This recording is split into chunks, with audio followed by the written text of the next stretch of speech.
Well, folks, welcome to one more edition of Politics and Run. I'm Egberto Willis, your host. Thank you so kindly for being a part of the show. We are going to have, what again?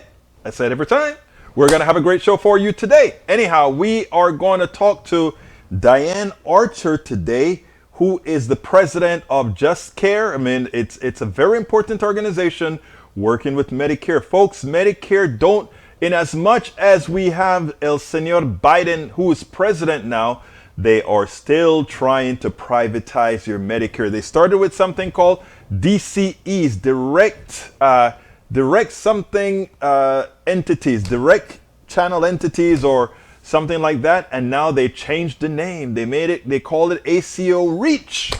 But it's the same damn thing with some very minor changes. But ultimately speaking, the idea is once again to bring the inefficiency of the private sector, that which rips off all of your money in healthcare, bring that right back to Medicare. We've got to fight this, and this young lady who we had on today, or we're going to have on today, is going to point that out. I see Mr. Michael Rodnin does not have the features for us today. Wow, we don't have El Senor Rodnin with his preamble, but I have a whole lot of preambles to talk about. He says, listening away from Twitch for a while, will step out when I gotta go. I hear you, my friend. Melanie Keelan, how you doing, my friend? Hey, all, she says. Hey, all. And of course, we have Bridge MCP. Bridge, how you doing, our beautiful lady? Bridge MCP is here with us today. Thank you so kindly for being here, Bridge. We also have Alistair Waters. Alistair, how you doing this afternoon? Great to see you guys. Where are all the peeps? It's Monday. I know it's Monday, but you are kind of late on. I'm looking at my feed on Facebook, Twitch, Twitter. It's kind of low on all of them. Anyhow, let's see. If you're here, though, give me that thumbs up. Alistair Waters, how are you doing, my friend? And Peggy Lopez, hi all. At 80, the medical establishment pushing hard for me to go private with my Medicare. Not going there. They want you to use Medicare Advantage. Do not do it. Medicare Advantage, I personally consider it a fraud. I think if you take a look at Medicaid Advantage, remember folks, Medicaid Advantage says, we give you a fixed amount, whether it's too much or too little, go take care of those old people. And if you don't have enough money, well, but you know what they do? They minimize their costs, their charges. Folks, don't fall for it. Never go into a DCE, never go into Medicare Advantage. Stick with Medicare and buy the supplemental. You must do that. If you're already in Medicaid Advantage and you're fairly healthy, get out. Get out, and it's going to be a bit more expensive with that supplemental. But you know what? If you get sick, when you have Medicaid Advantage, forget it. They are going to price you out or try to kick you out. And remember when they do that, you no longer can get the supplemental for Medicaid Advantage in a good, at an effective price. Do not get Medicaid Advantage. I brought on Tom Hartman a few months ago, who wrote the book and says, no to Medicaid Advantage. Today I'm bringing on Diane Archer. She's going to have a longer story to tell, a more important story to tell about Medicare and all its permutations thereof. Roberto Luis, mi hermano favorito, ¿cómo estás, hermano mío? Roberto Luis está con nosotros hoy. Robert Lewis is here with us today. Peggy Lopez, it's a fraud. Not as much coverage as I have with Medicare and medical Medicaid. I hear you. We have got to be informing people about what's really happening. We can't leave it just to the market. This is, you know what? If I don't give a title of my show with some sort of an explosive thing, right? Maybe I should have said, Medicare, they're going to take your Medicare away today if ... But I didn't want to just do a click. I wanted to do a serious, effective thing with the expectation that people are going to see, you guys are going to take away my mother's Medicare? You guys are going to take away my father's Medicare in this form? Folks, share this stuff. Make sure your relatives see it. And if you already have Medicaid Advantage and you're healthy, find a way to get the hell out. If you already have it and you're sort of have a pre-existing that the supplemental is not going to work for you, sit it out a while. We are still working hard on Medicare for all. We're working our butts off, and you'll hear that when we speak to Diane Archer as well. But this system is really, really trying to squeeze as much as it can out of us, as much as it can out of us. And Bernie Sanders is at it on it as well. Let me go ahead and pull up the article from Common Dreams because it's an important article. I hope it hasn't scrolled down yet, but Bernie is out there saying we are going to re-enter the Medicare for All bill again because what they're doing here. Let's see if I can find that article. I need to find that article. I had it linked in my show, pero no estoy encontrándolo ahora. Let's see. On slime or for-profit health system defending no, that's not it. Anyhow, I tell you what we'll do. Look it up while I play the stuff for Diane Archer, and then we'll take it from there because it is imperative. It is imperative that everybody sees it. So anyhow, what I'm going to do is I'm going to say, vamos a comenzar. Let's go ahead and start and bring Diane Archer to the fold, and then we'll take it on the other side. Let me go ahead and cue up Diane Archer for us to listen to right now, and then we can take it on the other side. Diane Archer, here you go. Welcome to one more edition of Politics Done Right. I'm Egberto Willis, your host. Today we have a very special guest, something that's gonna discuss a subject that affects every single American at some time in their lives. Diane Archer. Diane Archer is president of Just Care USA, an independent digital hub covering health and financial issues facing boomers and their families and promoting policy solutions. She is a past board chair of Consumer Reports and serves on the Brown University School of Public Health Advisory Board. Ms. Archer began her career in health advocacy in 1989 as founder of and president of the Medicare Rights Center, a national organization dedicated to ensuring that older and disabled Americans get the health care they need. She served as Director Healthcare for All Project Institute for America's Future between 2005 and 2010. Diane Archer, welcome to Politics Done Right. Thank you for having me, Egberto. Well, let me tell you, first of all, I'm excited to talk to you mostly because our healthcare system is in shambles, has been in shambles for a long time. And one of the issues is that it flies under the radar and we don't discuss the issues that we really need to discuss. I contacted you about talking about this thing called DCEs, first of all.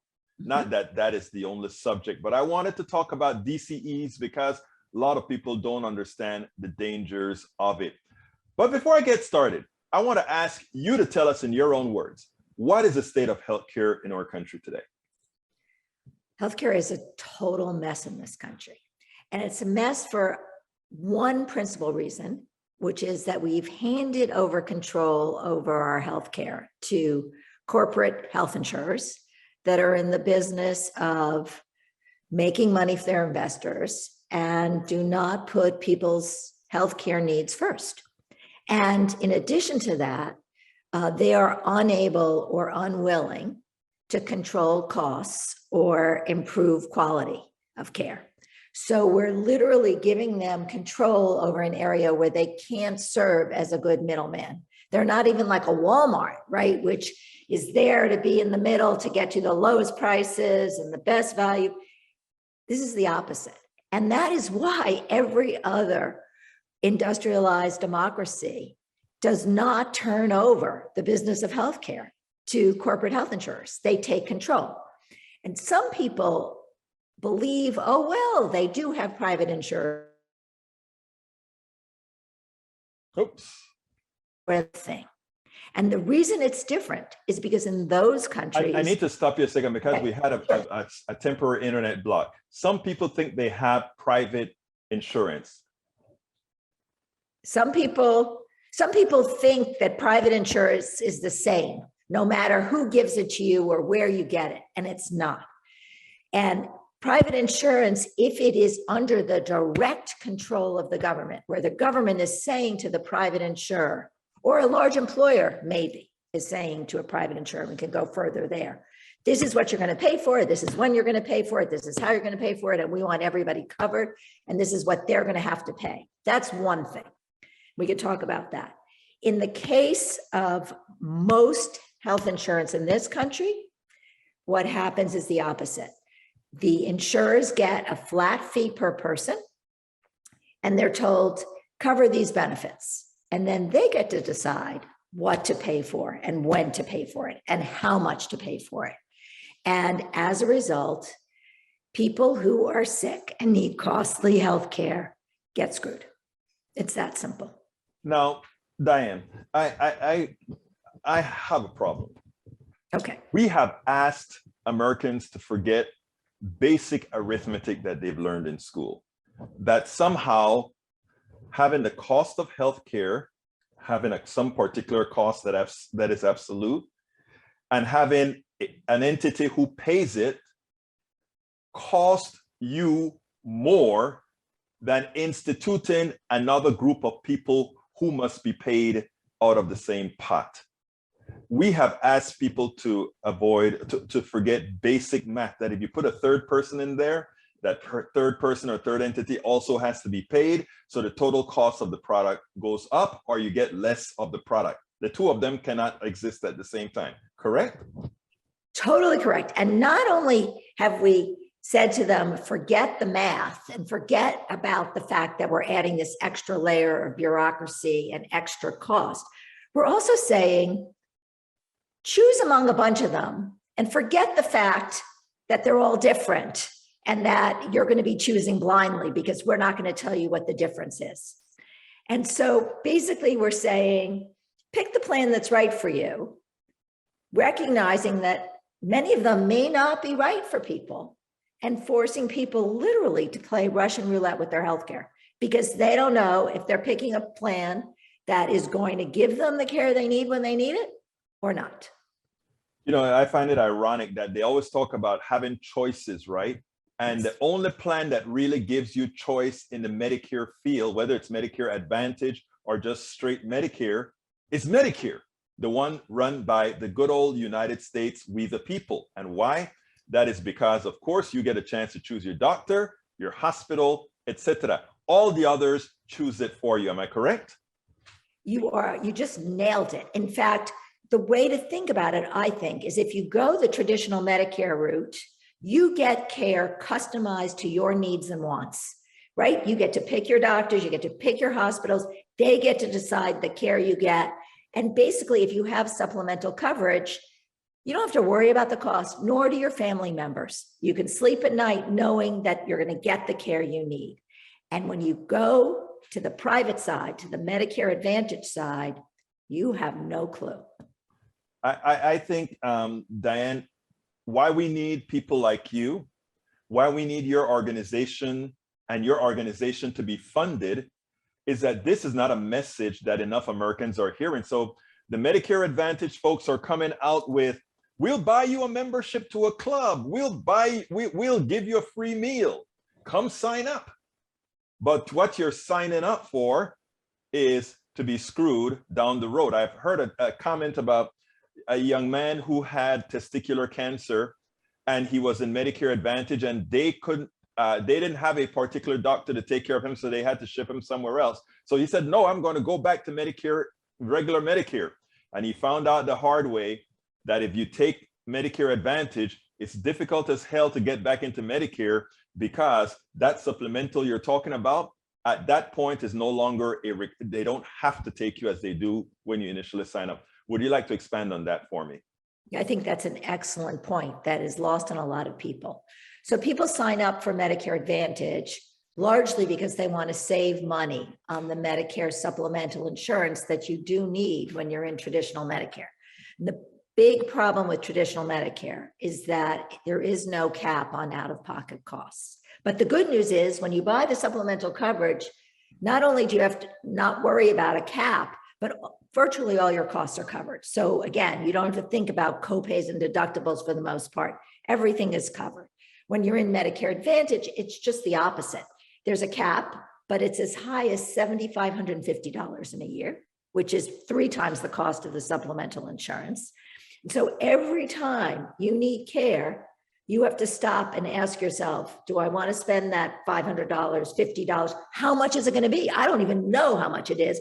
I don't know if I can afford it. Maybe I'll go without my care, right? Do I want to get into medical debt? Am I going to assume debt?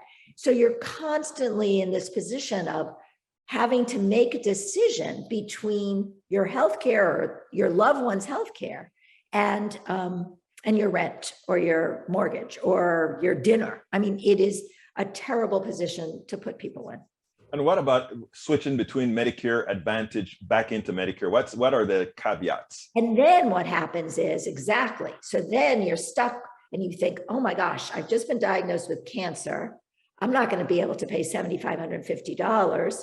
I really want to switch back into traditional Medicare, but whoa, I can't get that supplemental insurance to fill the gaps in traditional Medicare. Medicare tends to pay 80% of the cost, and then you're required to pay 20% of the doctor's cost unless you have supplemental coverage. But insurers are not required to sell you that insurance except in rare situations when you first become eligible for Medicare. And then if you move to another community, there are some exceptions, but as a general rule, you can't move unless you have Medicaid, which is supplemental insurance you can get if your income is low, or you can get it through your employer. But as a general rule, you're stuck, you're locked into Medicare Advantage. And even find a Medicare supplemental insurer that will insure you, odds are that they're going to be able to charge you so much that you're not going to be able to afford the cost. So here you are now stuck in Medicare Advantage, as you've just said, locked in. You can't go to the Center of Excellence, to the MD Anderson or to the Sloan Kettering that you want to go to. You can't move in with a family member out of your community because your care isn't covered out of your community, but you need that family member to take care of you, so you need to move. And you are just in the hands of this corporate insurer whose priority is a return on investments to shareholders. And what I'd like to say, Roberto, let me just say one more thing.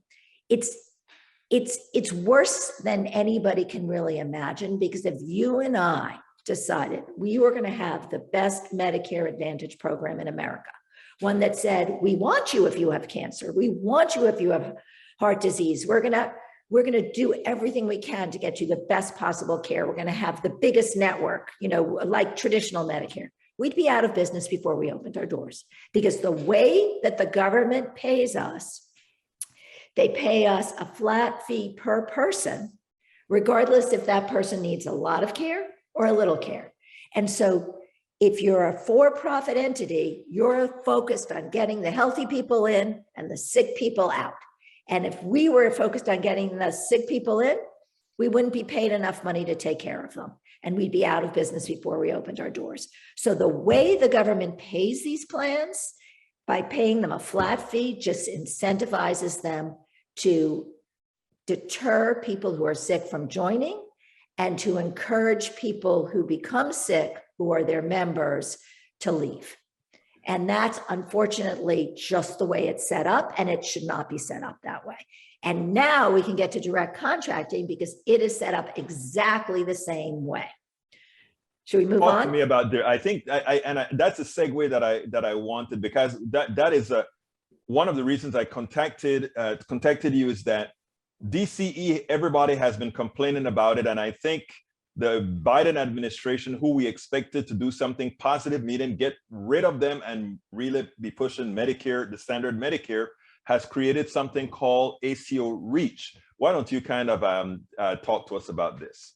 Okay, so these are just names, but the short of it is, back in 2020, the Trump administration came up with a plan. And the plan was, let's privatize all of Medicare. Let's turn all of Medicare into Medicare Advantage and take away people's choice of getting their care administered directly through the federal government. And so they launched this plan, and then the Biden administration took over, and it was still in place.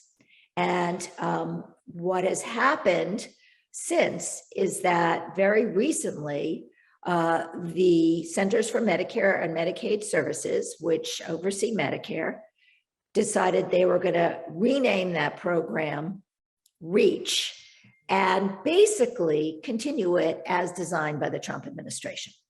And that means that if your doctor signs up with a private insurer or a investor, like a private equity investor, to administer your care in traditional Medicare, then you will be under the control of that investor or insurer when you need care.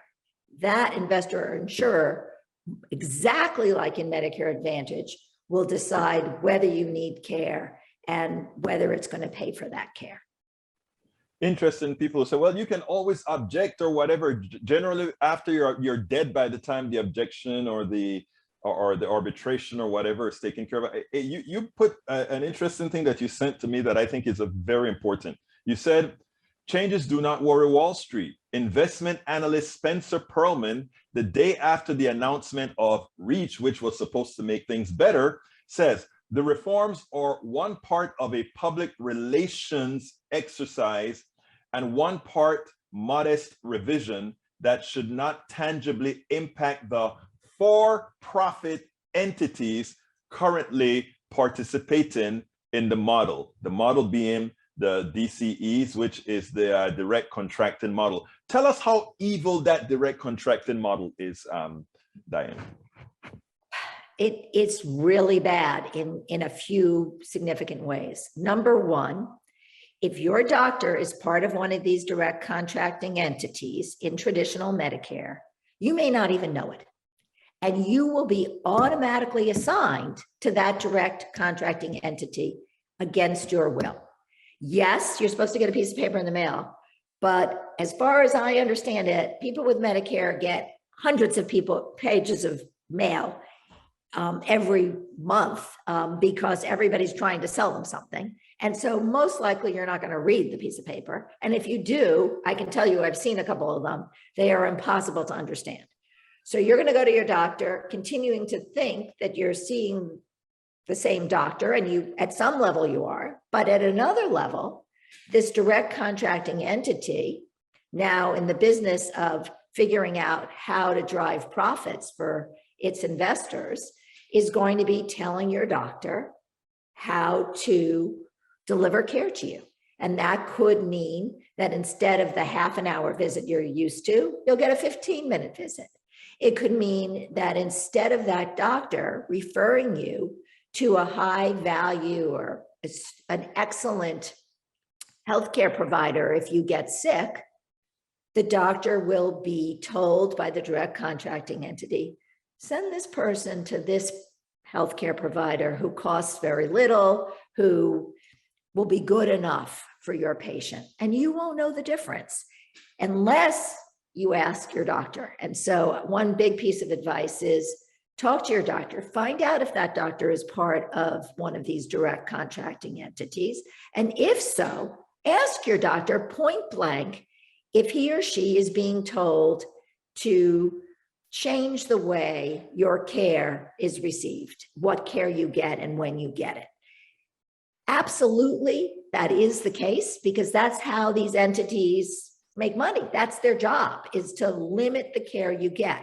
And we know in Medicare Advantage, as we've talked about the private side, the corporate side of Medicare already, that people in Medicare Advantage get as little as 30% fewer services than people in traditional Medicare. So there's a lot of people who think, oh, well, I'm going to get Medicare benefits in Medicare Advantage. I'm going to get Medicare Advantage in traditional Medicare. What difference? And the difference as you said, one huge difference is who's going to give you those services. You know, is it going to be a high quality provider or a low quality provider? In Medicare Advantage, we know that the skilled nursing facilities are lower quality. We know the hospitals are lower quality in overall. We know that the home health services are lower quality overall from independent researchers. And we know that there's widespread inappropriate delays and denials of care and coverage, according to the Office of the Inspector General. That's what's going on already in Medicare Advantage. So you can expect to see exactly the same thing if you're in a direct contracting entity in traditional Medicare. Now, you do have the right to opt out. That's the good news, if you know you're in. So first find out if your doctor is part of one of these entities. And if the doctor is, find out how your care is being restricted. If you need costly services, if you have serious health needs, you may want to change primary care physicians. Now, that's asking a lot of anybody because that's undermining your continuity of care, which is really, really, really important. But the person who you signed up to have as your doctor is actually not going to be practicing the same kind of medicine as that person was before that person was a part of a direct contracting entity.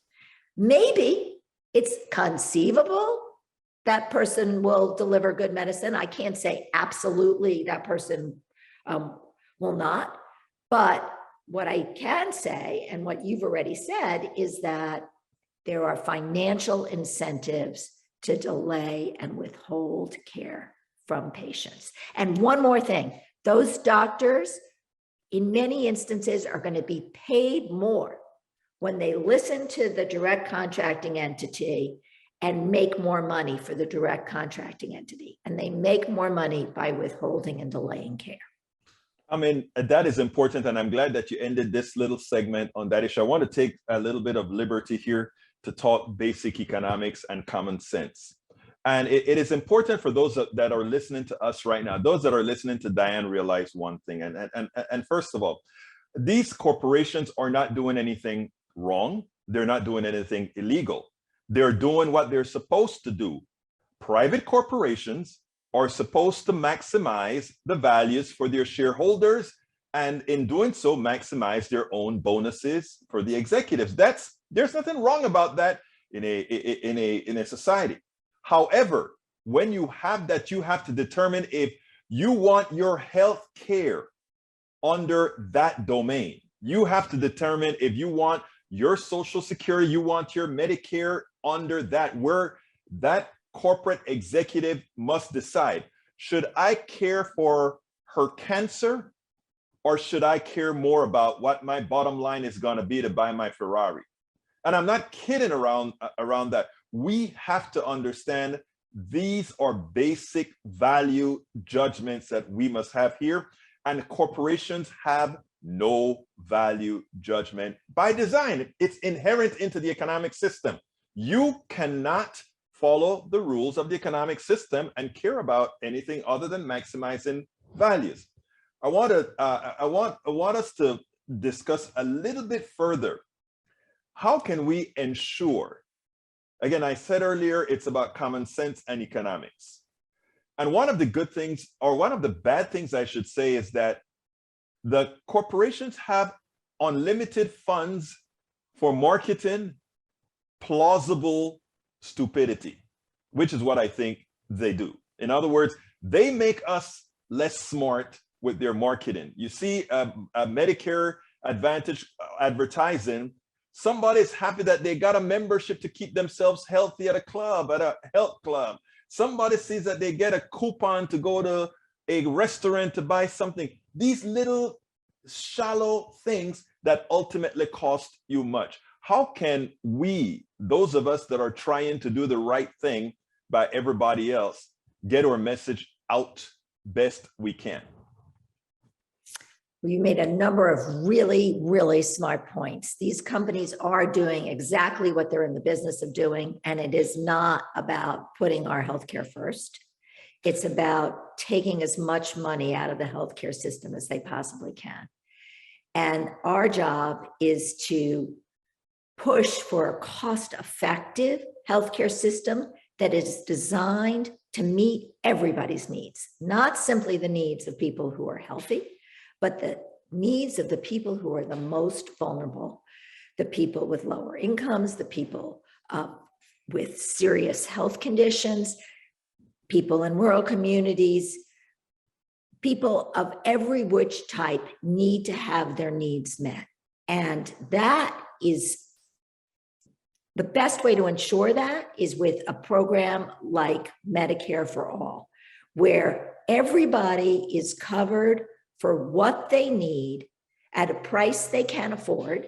The way Medicare for All is designed, there are no copays or deductibles. The cost of the program is really coming out of the tax system. And it's so much more efficient. I mean, one thing we haven't talked about is Medicare Advantage is costing us literally hundreds of billions of dollars more over the next 8 years than traditional Medicare. The projection from a fairly conservative economist is that it's going to cost $600 billion more over the next 8 years than traditional Medicare would cost. That is real money. And so you can just imagine, as if the government succeeds at getting everybody into one of these Medicare Advantage plans and destroying the traditional Medicare program, the program which would be the foundation for Medicare for All, then what's going to happen? Well, I can promise you one thing, as you know, the corporations are not going to sit back quietly and take a huge hit to their profits. They're just going to shift more costs onto us. They're perfectly happy doing that. Now, that might mean that, some people will be able to afford those costs, but a lot of people are going to end up literally dying or becoming disabled needlessly because they can't afford their health care. And honestly, I mean, the sad reality is that is happening today. There have been a few pieces out, one out of the National Bureau of Economic Review, looking at just out-of-pocket costs for prescription drugs for people with Medicare. And what that study found was that a $10.40 increase, just a $10.40 increase in copays led to thousands of needless deaths a year because people dropped their medicines. They dropped their medicines for to manage their heart conditions. They had heart attacks and strokes.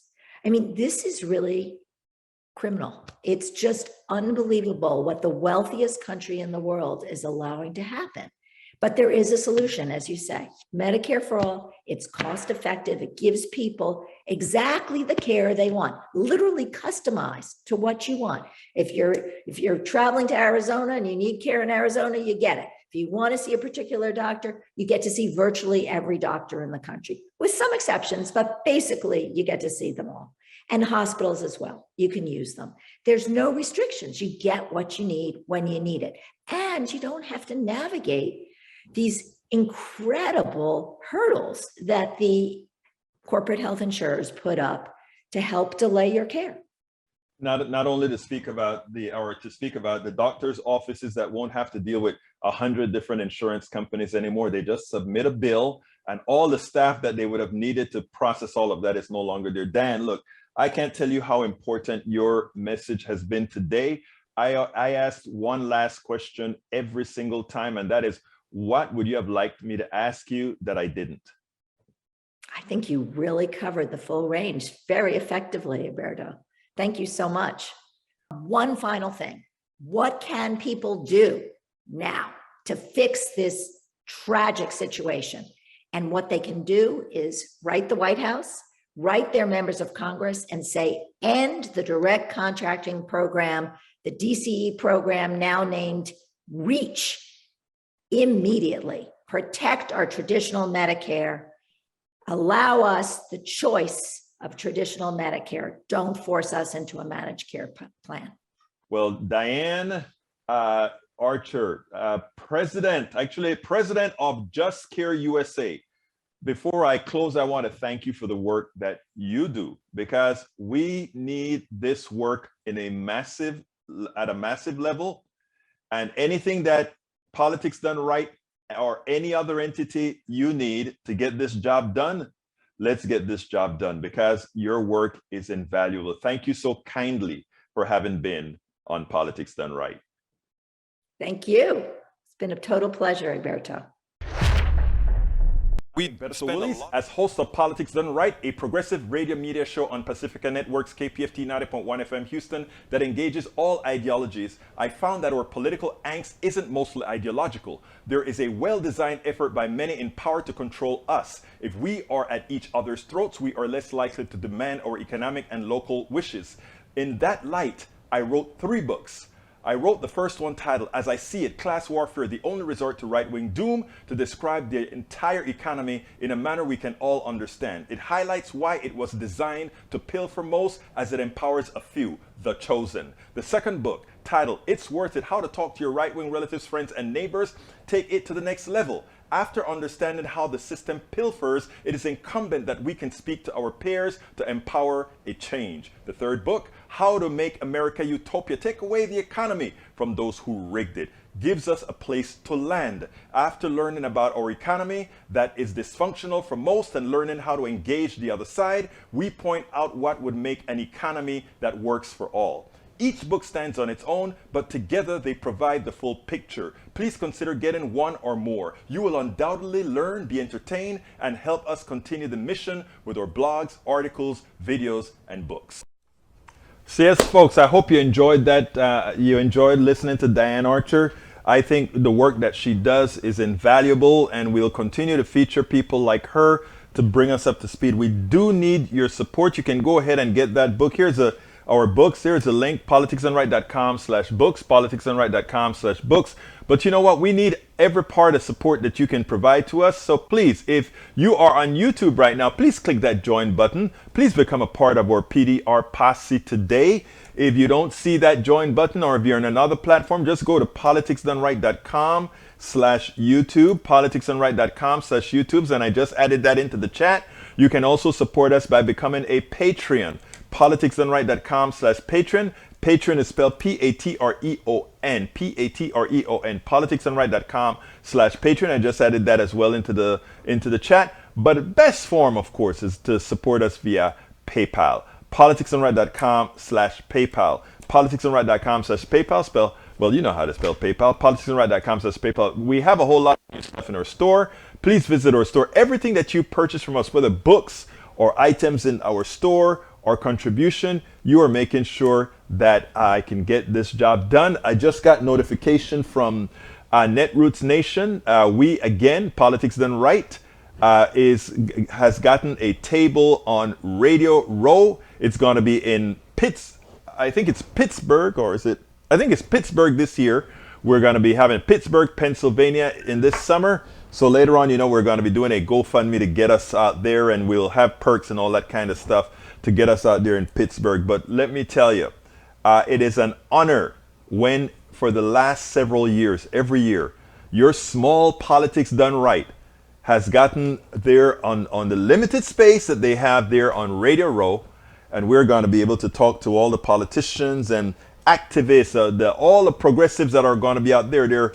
When we get out there, it's over 3,000 people out there from every one of those progressives you see on Congress. They will be there, and yes, we'll get a chance to interview quite a few of them, talk to up and coming activists, etc. So keep that on your radar, because we're going to be in Pittsburgh, and any of you that's in the Pittsburgh or surrounding areas, when I'm out there, come on, let's go get a cup of coffee out there in Pittsburgh, Pennsylvania, when we get out there, all good and well. Folks, please remember to support us again.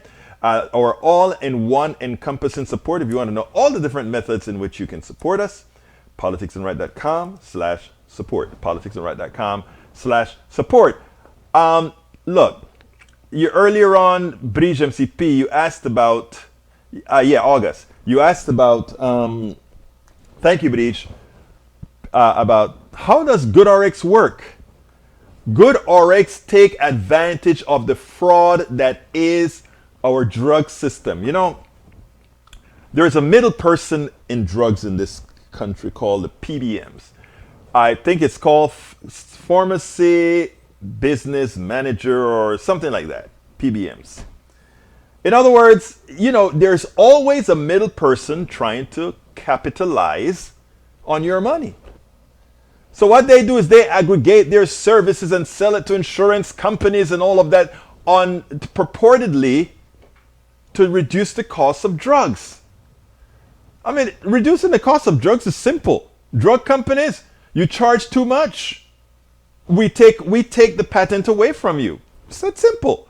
When you stole the patent from the universities in the first place, that was the deal you made with the United States government. You said when you got that patent that if for some reason you can't manufacture it in such a manner for people to use it, the government can go ahead and start manufacturing. We never take advantage of that clause. Why? Because you know the government too often is owned by whom? The plutocracy. But it's written already in the law. Let's see. Bridge MCP, or rather, Peggy Lopez says, I drink my coffee out of our mug when I watch Egberto. I am so touched in the heart. Thank you so kindly for drinking with my mug, Peggy Lopez. And it was designed again by Bridge MCP. Thank you. Anyhow, so yeah, the PBMs are nothing more than another middle person skimming some more dollars out of your pocket. I mean, we have all these capitalist skimmers. And then we have the apologists for them, always trying to give a reason why we need to keep all these functions in the private sector. They are defending being ripped off. Talking about syndrome. Come on, help me out here. Talking about Stockholm Syndrome. That's what it's called, Stockholm Syndrome. Let's say, so Egberto Willis, you're saying good RX is not good. I'm saying good RX is good, but they are only in existence because of how bad PBMs and drug companies are. Let me give an example. I've lived the example. My wife has a drug that she takes for lupus. And the drugs that she took for lupus, getting it from the insurance company. You guys are not going to believe this. You're not going to believe this. A 90-day supply of this drug from her insurance company. In other words, after the insurance company pays their part for 90 days was over $1,000. Now, that's ridiculous. This is a pill that's been out for a long time. It's been out for years, for decades. But they want $1,000 for that pill. The insurance company also told them that if you're in this insurance company, all your drugs that's prescribed needs to go through us. My wife said, to hell with that. We are going to go ahead and try GoodRx. And GoodRx for the same drug had the price at $89 for a 90-day supply. $1,000. If you don't see the fraud and the corrosive nature of our healthcare system just by presenting that, come on, folks. If you believe that we have a real healthcare system, you have allowed yourself to be snowed, paid for by the drug companies, the pharmaceutical companies, the plutocracy. That is my lived experience. My blood pressure pill, $4. So what I'm trying to tell you folks is this. When you hear these people talking about how bad the system is going to be if we go to Medicare for all and not having choices, they are lying to you. Medicare Advantage takes away your choices. Medicaid Advantage, they tell you what doctor you can see. They tell you what medication you can have within their framework so that it doesn't break their bank. Medicare, the real Medicare, along with the supplemental, costs you nothing but the supplemental. And you get coverage for whomever. If you got to go to Kettering, you can go to Kettering. If you need to go to the Houston Medical Center, you can. You get Medicare Advantage, good luck. People, they're ripping us off left and right so that a few can make a few dollars. Please don't fall for it. I have one other piece here that I want to play for you because we have, and I have just enough time to play it. So let's go ahead and do it, and we'll take it on the other side. Whenever you guys hear me talk about blaming appropriately where blame belongs, people don't understand. But what I want to show you how ingrained within the psyche of not only the political brass, but journalism, the blame the average American citizen as opposed to those who are effecting damage on us all. I want to show you this. Most people aren't going to catch it, but I want you to see this, and then we'll take it on the other side. The biggest domestic political fallout from the current war, obviously, is gas prices. And we are up to some 24 states that are considering gas tax holidays. One right here in neighboring Maryland already has done it. Georgia's already done it. It's hard to say no to these as a politician, Shane, is it not? Absolutely, and it's something that the states can do unilaterally, right? They can take a bigger chunk out of the gas prices than the federal gas tax can be. At the end of the day, it's not going to dramatically lower the price at the pump, though. I mean, these prices are factored in. Oil is sold on the global market. It's an indexed price. It can make people feel really good, and it can let the governors say, hey, I'm doing something for you, when maybe it looks to make the president look a little bit weaker, but it's a Band-Aid. It's terrible policy. First of all, there's no guarantee legally that the producers or the retailers are going to pass that break on to the consumers. Second of all, it gets people to drive more when supplies are short, so it's going to pump up prices overall because it's inflationary. Right. And third of all, it's terrible climate policy. So it's really bad policy. It's also terrible pothole policy. Forget climate. Like, it depletes the transportation The fund. Highway Trust Fund. So it's a $20 billion hit on the Highway Trust Right. Fund if everyone did it. But the other thing is the windfall profit tax, and that's what senators and other House members are really looking at. But that would get producers to produce less. So there's no really quick The issue is the oil supply. So I got to ask, David, is the Iran deal, is some of the motivation here about increasing some supply too? Is this why we're still? I don't think it's the reason. I think, Or is it a benefit? There's A a potential genuine desire, obviously, to cap the Iranian nuclear program again. But that is a side benefit. The administration had hoped that our erstwhile Saudi friends might help out by pumping a little more oil. That doesn't seem to be happening. They said niet. They said they did right. So I think that is a benefit. I just have to say about gas prices. I know that this is a big political issue, but there's a sense of disproportion. I mean, here's the center of Europe in flames, and the big issue in America is our gas price going to go up, by another 50 cents. People ought to just, part of being a superpower is sucking it up and getting through But political this. leaders have to then make that case, though, right? I'm not like, I don't disagree. You've got to say that, and we kind of say, hey, that's going to take some sacrifice.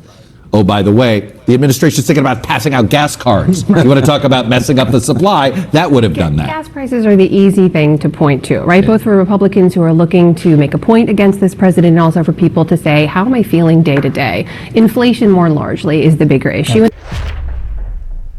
I hope you realize that. Listen to what he said. The Ukrainians are going through hell. All Americans are going to have to do is pay 50 cents or so more in taxes. You Americans are such obnoxious, spoiled characters. Hey, look, let me tell you something, okay? Yeah, it's only 50 cents or more, so by the end of the day, $1 something, $2 more for gasoline. But here is the thing that I don't see any of them talking about or blaming or characterizing the way they should. Check this out.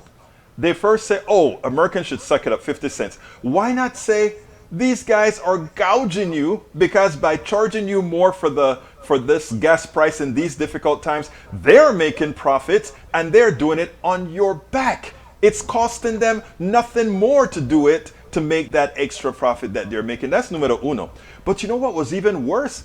We hear Andrea talk about the windfall profit tax. It would be great to have a windfall profit tax on all the excess profits these guys are making and then throw it right into green energy, making sure we have windmills and back in store so that when the wind is not blowing and the sun is not shining, it's backed up that we can use that energy throughout the day. All of that is investments we could get from a windfall profit tax from these guys stealing raw from us, right? But they don't say that. They just say, well, you know, if we put on the windfall profit tax for those excess profits, what they're going to do is reduce supply.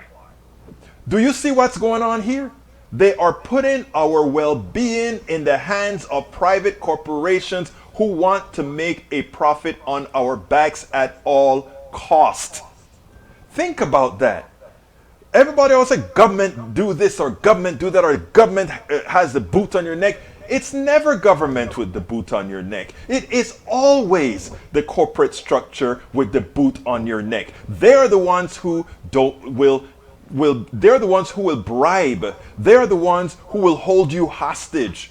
You don't pay me for this gas at the inflated price that I want, I'm going to make you suffer. So, you know, a week ago when I came out and I really castigated the oil companies and I said it is time that if these guys don't behave to nationalize the oil companies because everyone needs oil, it is for benefits. We don't complain about our water system being nationalized. Of course, they're trying to privatize it now as well. But we all love the idea of the consistency of having fresh water in this country through the pipes, fresh water. Because the government is going to be there to ensure you have fresh water to drink. Let's not talk about the part with lead and that sort of stuff. That's another issue altogether. But we know we're going to get fresh water. So why not do the same thing for us for another substance that is very necessary for us, for gasoline, for oil? Nationalize the oil companies, given that they've proven that their sole purpose is to make monies on your back. Their sole purpose is to take advantage of you during wars and all these other issues. Think about this, people. Listen to this discussion that we just listened to. They're scared to have a windfall profit tax that can leverage green energy. Why again? Because they will hold us hostage by reducing supply even further.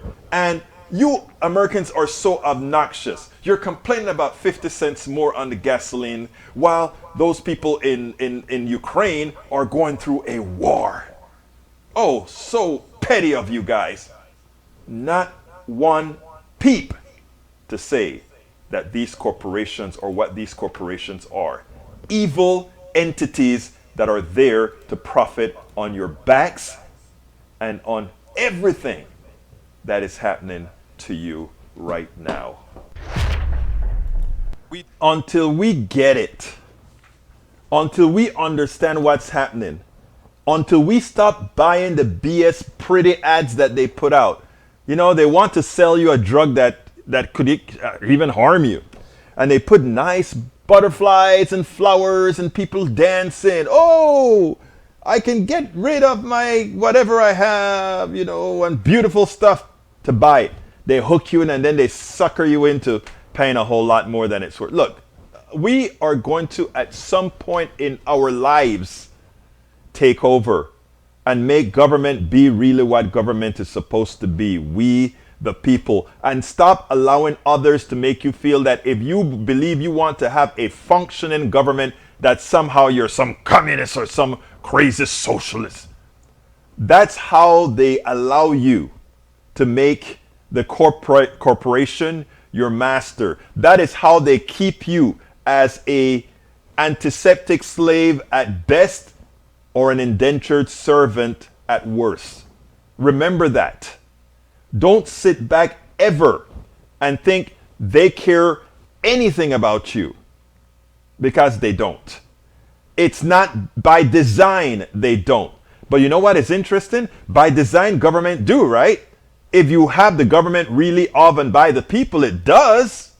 If we make government function as it should, not a purchased government by those evil plutocrats, but one that you really go from the grassroots and you start telling people, let's all be a part of this government and actually participate in the government, not be agnostic about the government, not sit back and say, well, I can't make a change.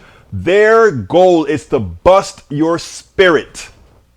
If I bust your spirit, if I take away your pride, if I take away your urge to do what's right, I've got you. You know, I always talk about the preacher, right? The preachers are like the plutocrats to government. In other words, preachers, in my opinion, many preachers that is, preachers are like plutocrats who run the government, right? They don't immediately take your money. You notice what Medicare Advantage right now is doing? Is they're giving people deals. You want Medicare Advantage? We'll give you a free membership to a gym. We will give you a free dinner once a week. We will do all these nice things. It looks all pretty, right? They're investing in controlling your mind. What does a preacher do, right? You just join a church. A preacher don't say, "Hey, I want 10% of your income. I want to see your 1099. I also want to see your 1040." All that. They don't say that right up front, right? They make you feel at home. They make you feel comfortable. They fill you up with love. They don't want your money. They want your mind. And once I have your mind, I have more than your money. Think about it. And what we try to do here at Politics Done Right is ensure everybody's mind is so strong that none of that ultimately works. Folks, I want you guys to please remember to support us. If you are on YouTube, click that join button, become a part of our posse, please. If you're on some other channel, just go to politicsdoneright.com/YouTube if you want to join it on YouTube, or go to politicsdoneright.com/Patreon to become a patron, or go to politicsdoneright.com/PayPal to provide us a contribution on PayPal, either monthly or singly, whichever one best for you. But we need to get this word out. Please share. Always also remember to share. And for everybody that's given me stuff, thank you. The links or whatever, I'm gonna take a look at them afterwards. Thank you so kindly. Preachers are more worried about money than being concerned about the common good for all of America. Tax churches should have been done long time. Bridge MCP says, thanks for good show, good info. Say hey to Ashley. Much love, will do. Thank you so kindly, guys, for always checking up on my baby. Look, I got to get out of here. But I want you guys to know. The goal of much is to disempower you. The goal of this show is to empower you, ensure you empower others as you also empower us all. My name is Egberto Willies. This is Politics Done Right. And you guys know how I end this baby. I am what? Out! We spend a lot of time deconstructing the news, trying to parse it into a form that everybody can understand. We try to find those little nitpicks where it flies above the fray, etc. If you really like these videos that we do, I want to ask a big favor. Please go ahead. Number 1, subscribe to our channel. And number 2, please join if you can. Thank you so kindly for watching. Keep watching. Please remember to share. We must populate the entire internet with our progressive message, a message that we know is what most Americans say that they want. So help us, please join.